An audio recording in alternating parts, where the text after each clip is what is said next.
prevent the board from splintering.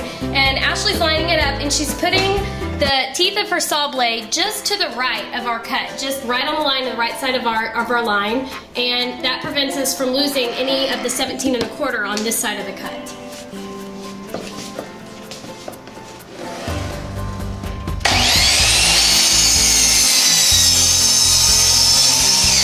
And now she's flipping the board, and we're going to be able to line up the teeth of the blade again, right in that little cut we've already made.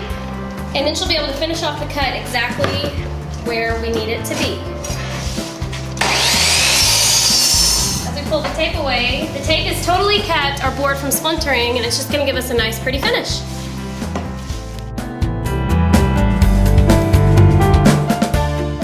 So another option, if you don't want to purchase a big sliding compound miter, is to get a battery-powered circular saw. It's a lot more affordable. It's not going to give you the same power, but it's great for little jobs like cutting the plywood and the crosscut. What we've done here is we've put down two 2x3 boards that I think we picked up for about $1.50 at Home Depot, and we've laid them on the ground and used it as kind of a planks for making our first cut on our PureBond plywood. Just like we did on the saw, I've gone ahead and measured where that cut's going to be and put some tape down, and I'm going to use a pencil that Ashley's going to give me right now to mark our line, 46 1/2.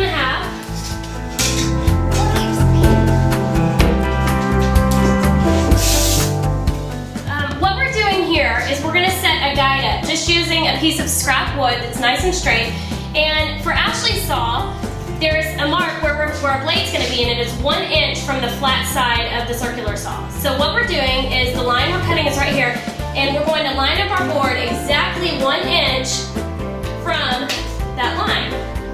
And we're going to use a clamp to clamp our wood down and hold it in place real tight. And then Ashley has a flat surface to run her circular saw down, and she doesn't have to worry about being too precise. It's going to do it for her. When you set your blade depth, you want it to go about 1/8 of an inch below the plywood and set it to lock.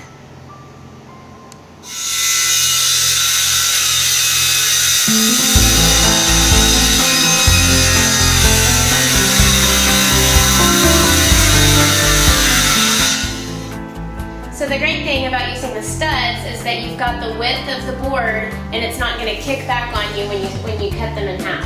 That's right, and you were able to cut straight through it without ever touching your concrete or anything else. So it's another great option if you're not in the market for a table saw and you are cutting plywood.